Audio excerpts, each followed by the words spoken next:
Startup India में आप seed funding के लिए कैसे ऑनलाइन अप्लाई कर सकते हैं, राइट। स्टार्टअप इंडिया के सीड फंडिंग की एप्लीकेशन करने से पहले आपके पास स्टार्टअप इंडिया का रजिस्ट्रेशन होना चाहिए, राइट। तो स्टार्टअप इंडिया का रजिस्ट्रेशन होने के बाद आप अपने स्टार्टअप के लिए startup India seed fund scheme में एप्लीकेशन कर सकते हैं। तो चलिए देखते हैं कि यह एप्लीकेशन हम किस तरीके से कर सकते हैं, ठीक है।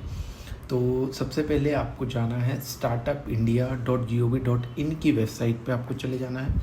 जैसे ही आप वेबसाइट में जाएंगे, राइट, जैसे ही आप वेबसाइट में जाएंगे, वेबसाइट में जाने के बाद आपको एक दिखेगा ऑप्शन फंडिंग का। फंडिंग के बाद आपको startup India seed funding scheme में क्लिक करना है सिंपली, ठीक है। क्लिक जैसे ही आप करेंगे वो रिडायरेक्ट करके आपको लेके जाएगा seedfund.startupindia.gov.in की वेबसाइट पे आपको लेके जाएगा, ठीक है। अब आप थीम देखिए, आप जैसे ही इस पेज पे आते हैं तो यहाँ पे एक ऑप्शन लॉगिन का है और एक है अप्लाई का। तो हमें क्या करना है, अप्लाई पे क्लिक करना है। अप्लाई पे क्लिक करने पे हमें दो ऑप्शंस नज़र आते हैं, फॉर इंक्यूबेटर्स और फॉर स्टार्टअप। हम स्टार्टअप है तो हम स्टार्टअप के अंदर रजिस्टर्ड करेंगे। फिर से मैं बता देता हूँ, before registration of seed funding आपका स्टार्टअप इंडिया का रजिस्ट्रेशन होना ज़रूरी है, डी, ठीक है। उसके बाद क्या है, आपको सिंपली अप्लाई नाउ पे क्लिक करना है, ठीक है। अप्लाई नाउ पे आप क्लिक करेंगे तो आपको वो बोल रहा है क्रेडेंशियल मांग रहा है, startup credential, indicator credential, DPIIT, मतलब स्टार्टअप इंडिया का जो रजिस्ट्रेशन करते समय जो यूज़र आईडी पासवर्ड आपके पास होगा वो पासवर्ड से आप यहाँ पे लॉगिन कर सकते हैं। तो सिंपली आपको पहले अपने जो स्टार्टअप इंडिया रजिस्ट्रेशन करते समय जो आपने पासवर्ड और यूज़र आईडी आपके पास था, उसी यूज़र आईडी और पासवर्ड से आपको यहाँ पे लॉगिन करना है। लॉगिन करने के बाद आपको कैसे फॉर्म फिल करना है, स्टेप बाय स्टेप हम देखते हैं। बिफोर लॉगिन एक चीज़ मैं क्लियरिफाई कर देता हूँ कि स्टार्टअप इंडिया में आपको जो फंडिंग मिलती है वो ग्रांट के रूप में 20 लाख तक मिल सकती है जो नॉन रिफंडेबल रहती है, और एज अ डेब्ट आपको अप टू 50 लाख तक दे सकते हैं। मतलब लोन के रूप में आपको 50 लाख तक का अमाउंट मिल सकता है और 20 लाख तक का आपको नॉन रिफंडेबल ग्रांट मिल सकती है। यहाँ मिलना नहीं मिलना आपके प्रोजेक्ट, आपके स्टार्टअप, आपके आइडिया पे ही डिपेंड करता है। यदि आपका स्टार्टअप एक ऐसा है कि यूनिक स्टार्टअप है, कोई नई इनोवेटिव चीज़ है जो रिलेटेड टू प्रोडक्ट, प्रोसेस और प्रॉब्लम सॉल्विंग है, तो उस केस में आपके ज़्यादा चांसेस है कि आपको यह फंडिंग अलॉट होगी। तो सबसे पहले हम क्या करते हैं, पहले हम लॉगिन कर लेते हैं यहाँ पे।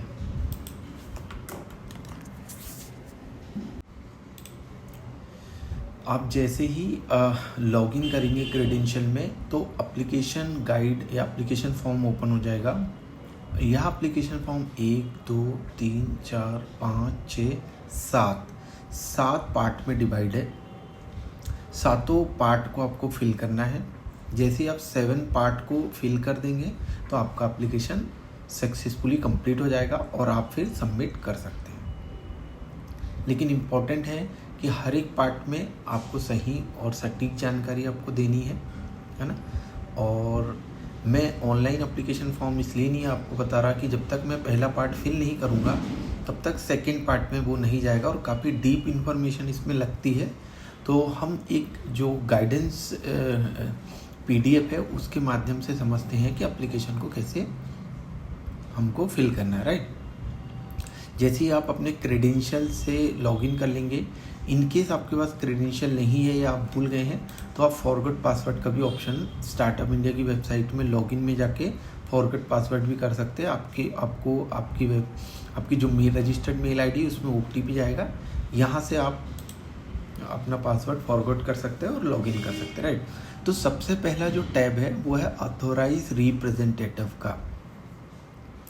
अब आपका जो स्टार्टअप इंडिया का रजिस्ट्रेशन आपने किया है, एज अ कंपनी आप हो सकते हैं, LLP हो सकते हैं, राइट। तो ऑथोराइज रिप्रेजेंटेटिव का मतलब है कि जो आपके बिहाफ में आपको रिप्रेजेंट करे, या आप डायरेक्टर हो सकता है कंपनी का, कंपनी के मैनेजर्स हो सकते हैं, या और कोई पर्सन जिसे आप ऑथोराइज रिप्रेजेंटेटिव बनाना चाहते हैं। प्राइवेट लिमिटेड के केस में उसके लिए आपको एक बोर्ड रेजोल्यूशन पास करना पड़ेगा या पावर ऑफ अटर्नी उसको देनी पड़ेगी as a being a authorise representative. उस रिप्रेजेंटेटिव का नाम, डेजिग्नेशन, मोबाइल नंबर और ईमेल आईडी आपको लिखना होगा। इसी ईमेल आईडी और मोबाइल नंबर में स्टार्टअप इंडिया की टीम उनसे कांटेक्ट करेगी, करेक्ट। तो इसके लिए यह ऑथराइज रिप्रेजेंटेटिव ऐसे बंदे को अपॉइंट करना है जो नॉलेजेबल हो और जो सटीक इन्फॉर्मेशन आपके स्टार्टअप के बारे में पूरी जानकारी उसको हो। ज़्यादातर केस में बोर्ड ऑफ डायरेक्टर में डायरेक्टर जो होते हैं वो ही अपने आप को ऑथराइज रिप्रेजेंटेटिव यहाँ पर रखते हैं, क्योंकि उनको अपने स्टार्टअप के बारे में पूरी अच्छे से जानकारी होती है, पूरी इन्फॉर्मेशन और नॉलेज उनको होता है। अब बात आती है कि बोर्ड रेजोल्यूशन या पावर ऑफ अटर्नी हम कैसे करें। तो यहाँ पे सैंपल आप डाउनलोड कर सकते हैं। सैंपल में जो इन्फॉर्मेशन आपके लिए रिलेवेंट नहीं है वो इन्फॉर्मेशन को आप हटा सकते हैं, बाकी सब आप अपने लेटर हेड पे निकाल सकते हैं। लेटर हेड पे निकाल के उसका PDF बना के कंपनी की कॉमन सील और ऑथराइज रिप्रेजेंटेटिव डायरेक्टर के साइन करके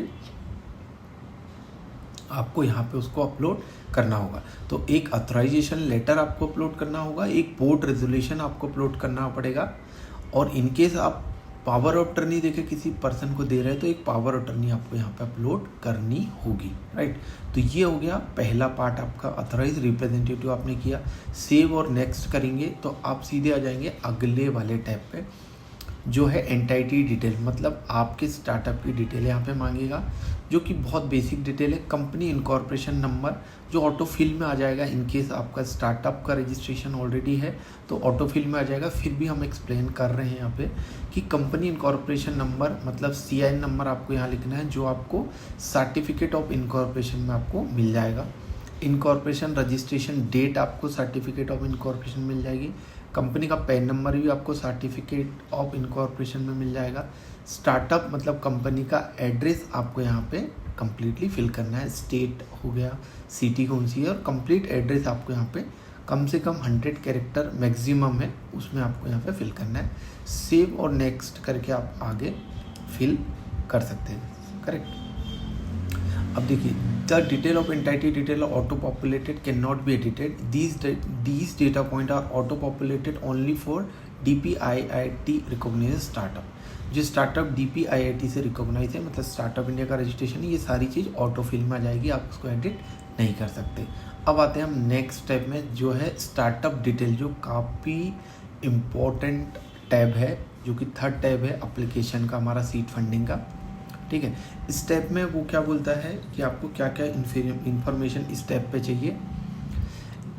is it a technology startup, क्या आपका स्टार्टअप टेक्नोलॉजी स्टार्टअप है। Is it a technology startup, आप अपने स्टार्टअप को रन करने के लिए किस प्रकार की टेक्नोलॉजी का यूज़ कर रहे हैं, या आपने किसी टेक्निक का यूज़ किया है जिससे आपने प्रोडक्ट, प्रोसेस या किसी प्रॉब्लम को सॉल्व किया, मतलब प्रोडक्ट को इम्प्रूवमेंट किया है या प्रोसेस को इम्प्रूवमेंट किया है, या प्रॉब्लम सॉल्विंग किस टाइप से है बाय यूजिंग टेक्नोलॉजी।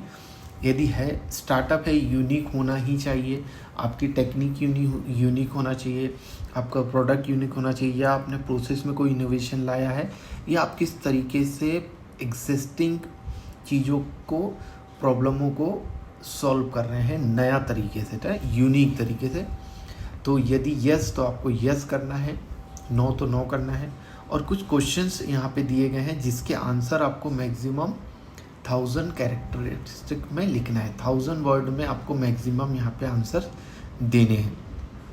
जैसे what is the problem you are solving, आपके स्टार्टअप के थ्रू आप किस तरीके का प्रॉब्लम जो है उसको सॉल्व कर रहे हैं, आपको वहाँ पे एलेबोरेट करना पड़ेगा बहुत अच्छे तरीके से। यदि आपका स्टार्टअप यूनिक है और आपको लगता है कि आप अच्छे से प्रॉब्लम सॉल्व कर रहे हैं जो एग्जिस्टिंग कोई नहीं कर पा रहा है, या कर रहा है तो उससे बेहतर आप कर रहे हैं, तो आपको यहाँ पे डिस्क्राइब करना पड़ेगा what is the problem you are solving, क्या प्रॉब्लम है जिसको आप सॉल्व कर रहे हो, ठीक है। What is your value proportion for this problem, मतलब वैल्यू या वॉल्यूम में कितना प्रोपोर्शंस आप सॉल्व कर रहे हैं वह प्रॉब्लम का, उसकी डिटेल आपको यहाँ पे डिटेल में देनी है।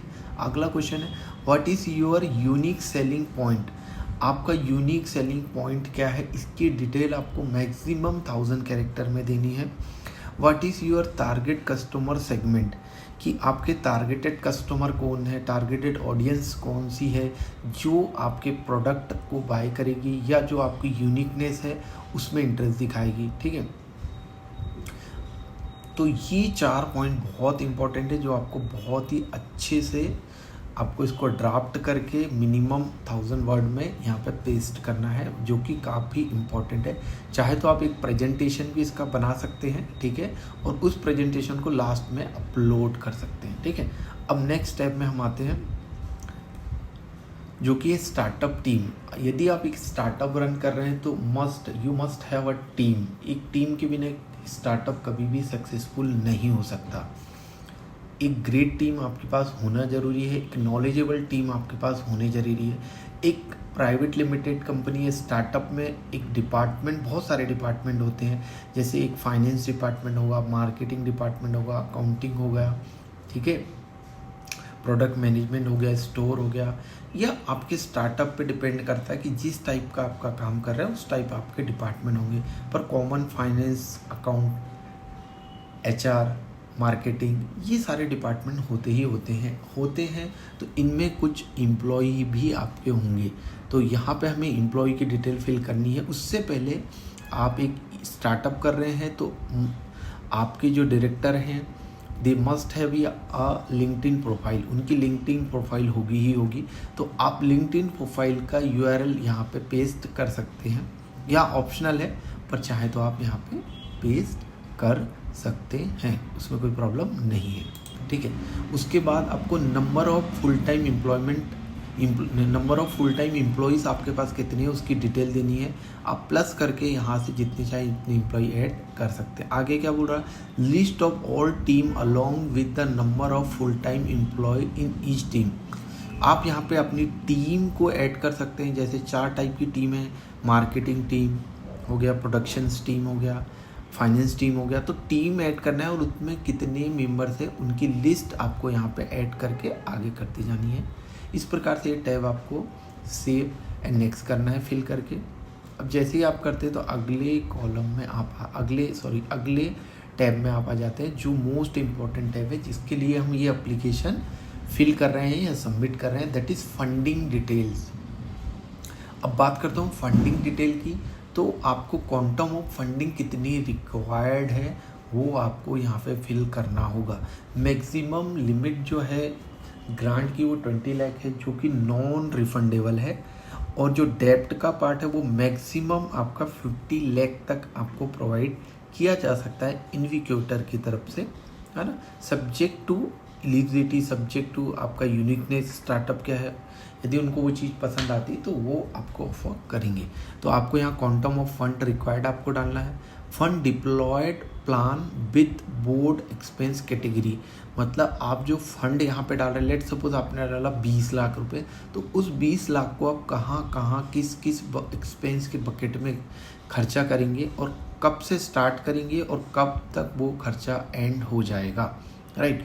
तो आपको यहाँ बकेट से लिस्ट आएगी, यहाँ पे सेलेक्ट करना है कितना अमाउंट उसको अलोकेट करते हैं, उतना अमाउंट लिखना है, स्टार्ट कब से करने वाले हैं और एंड कब से करने वाले हैं, ऐसा आपको लिस्ट देनी होगी जो भी क्वांटम ऑफ फंड आपको रिक्वायर्ड है। ठीक है, लेट सपोज में 20 लाख रिक्वायर्ड है, तो मैं यहाँ पे 5 lakh marketing, 5 lakh production, 5 lakh administration team, 5 lakh other advertisement expense, ऐसा कुछ भी मैं डाल सकता हूँ जो मुझे लगता है कि मेरे एक्सपेंस जो फंड रिक्वायर्ड है उसका मुझे अलोकेशन यहाँ पे देना है एक तरीके से, कि उसको कैसे कैसे मैं अलोकेट करूँगा या कैसे कैसे एक्सपेंस आउट करूँगा, राइट। अब ये ऐड करके आप यहाँ पे बढ़ा सकते हैं टैब को। ये सेव और नेक्स्ट करने के बाद अब आपका पास आ जाता है इन्विकेटर प्रेफरेंस। तो 3 प्रेफरेंस आपको दिए गए हैं, आपको लिस्ट में से इन्विकेटर को सेलेक्ट करना है। ये इन्विकेटर्स आपको नॉन रिफंडेबल ग्रांट भी आपको ऑफर कर सकते हैं, या आपको डेब्ट या लोन भी ऑफर कर सकते हैं। हो सकता है तीनों आपको ऑफर कर दें, तो आपको चूज़ करना होगा, लेकिन 3 प्रेफरेंस आपको यहाँ डालना है और फिल करके आगे बढ़ना है। ठीक है, please select the funding instruments grant, डेब्ट और डिवेंचर्स, 3 तरीके के आप सेलेक्ट कर सकते हैं। Under funding detail to view the indicator preference list, ये तीनों लिस्ट में आपको वो चीज़ सेलेक्ट करनी है, ठीक है।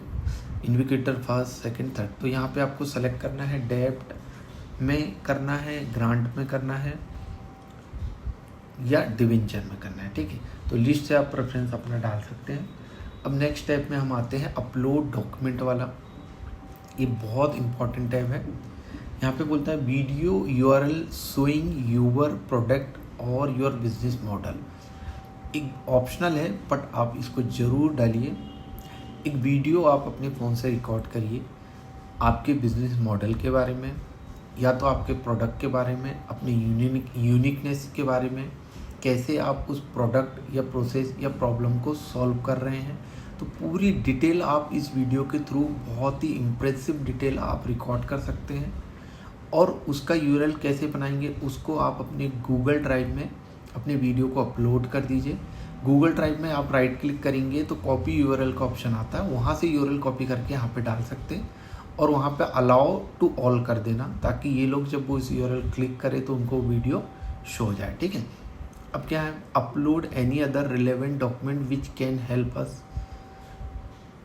डिसाइड बेटर, मतलब ये भी ऑप्शनल है बट ऐसा कोई डॉक्यूमेंट जो आप यदि इनको देते हैं तो उनके चांसेस ज़्यादा हो जाते हैं कि आपको सेलेक्ट करें फॉर ग्रांट, डेब्ट या डिवेंचर, मतलब आपको फंडिंग दे। ऐसा कोई डॉक्यूमेंट आपके पास है जो उनको दिखा के आप अपनी मजबूती से आपके एप्लीकेशन को प्रेजेंट कर सकते हैं या वो आपके एप्लीकेशन को रिजेक्ट ना करें।